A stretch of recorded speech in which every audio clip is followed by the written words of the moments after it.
नमस्कार दोस्तों। पिछले वीडियो पे हमने डिस्कस किया कि कल होगा मार्केट का यू टर्न और ठीक वही देखने को मिला।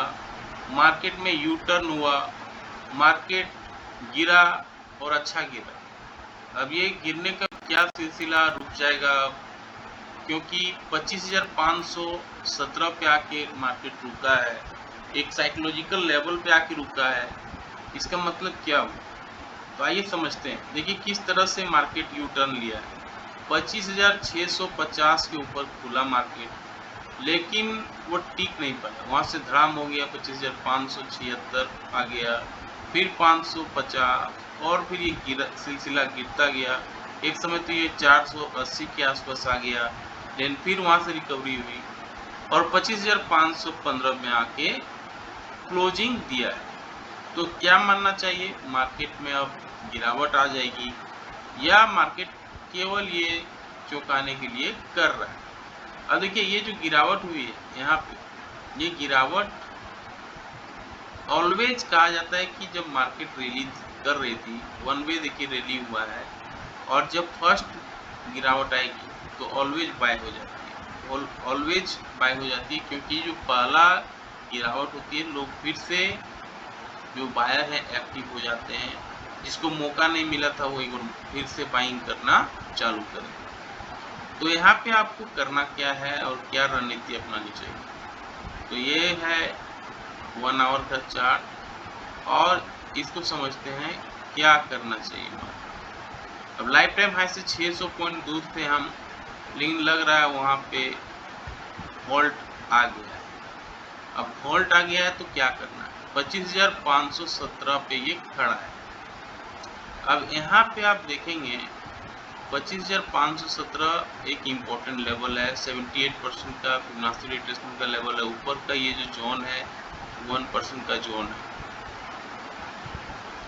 तो मार्केट को अगर ऊपर जाना है, कल का जो हाई है इसके ऊपर निकलना होगा। कल का हाई है 25,670। तो ये तो सिंपल, 25,000 अभी खड़ा है 25,517 पे।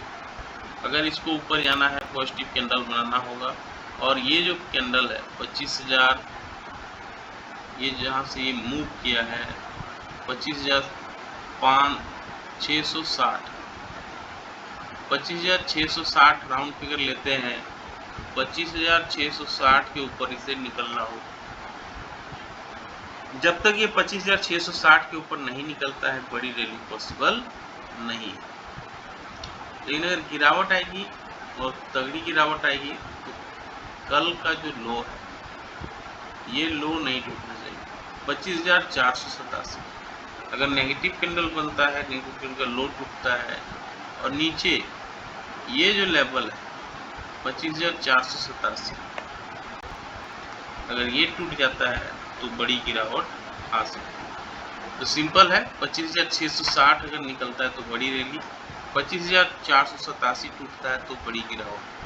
फिर ये गिरावट कहाँ पे आके रुकेगी?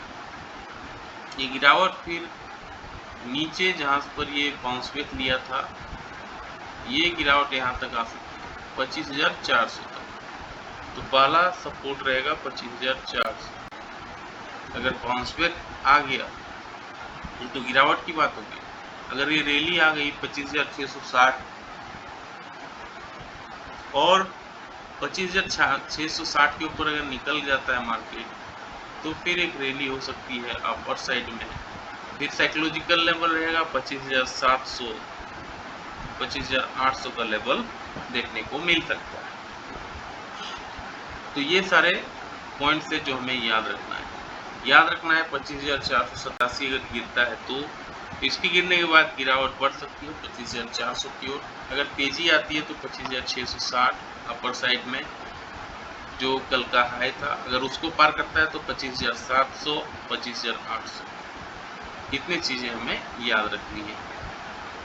इनकेस ऑफ 75 पॉइंट का गैप अप गैप डाउन होती है तो आधे घंटे कैंडल के हाई, आधे घंटे कैंडल के लो को मार्क कर लेंगे।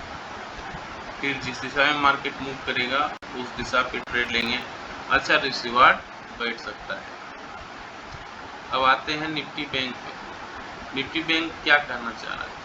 इसको भी फिबोनाची रिट्रेसमेंट का लेवल निकालते हैं तो चीज़ें कुछ समझ में आ जाएंगी क्या मार्केट कहना चाह रहा है। तो ये इसका अपर निफ्टी अभी लाइफ टाइम हाई पे ही ट्रेड कर रहा है।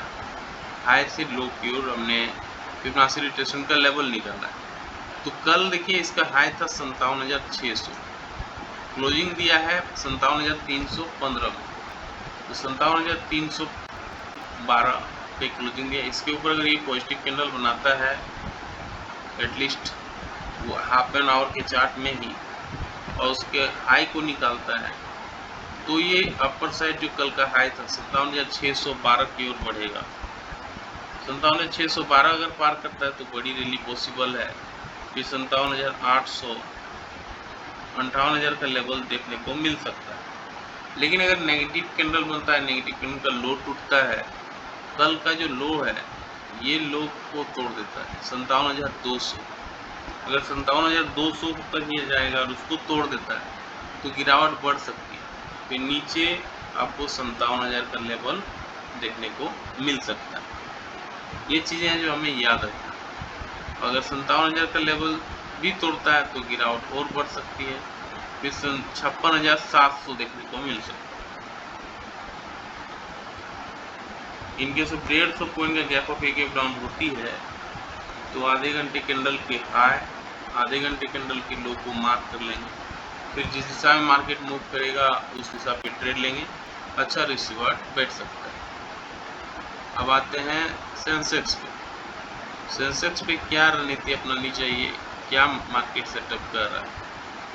तो यहाँ पे भी फिबोनाची रिट्रेसमेंट का लेवल निकालते हैं हाई से लो की ओर। 83,600 पे क्लोजिंग दिया है मार्केट ने। 83,600 के ऊपर अगर पॉजिटिव कैंडल बनाता है एटलीस्ट आधे घंटे के कैंडल में और उसके हाई को निकालता है तो कल का जो हाई था 84,084 तक जाएगा और इसको अगर पार कर लेता है तो और गिरावट और तेजी बढ़ सकता है। फिर ये 84,500 85,000 की ओर बढ़ सकता है क्योंकि हाई बीटा काउंटर है 1000 पॉइंट का, 500 पॉइंट का रैली कोई बड़ी बात नहीं होती है। इनके सब नेगेटिव कैंडल बनता है, नेगेटिव कैंडल का लो टूटता है तो कल का लो नहीं टूटना चाहिए। यह है 83,500, तो नीचे 83,500 कल का लो है। अगर ये टूटता है तो गिरावट और बढ़ सकती है। फिर सपोर्ट लेगा ये 83,300 पे।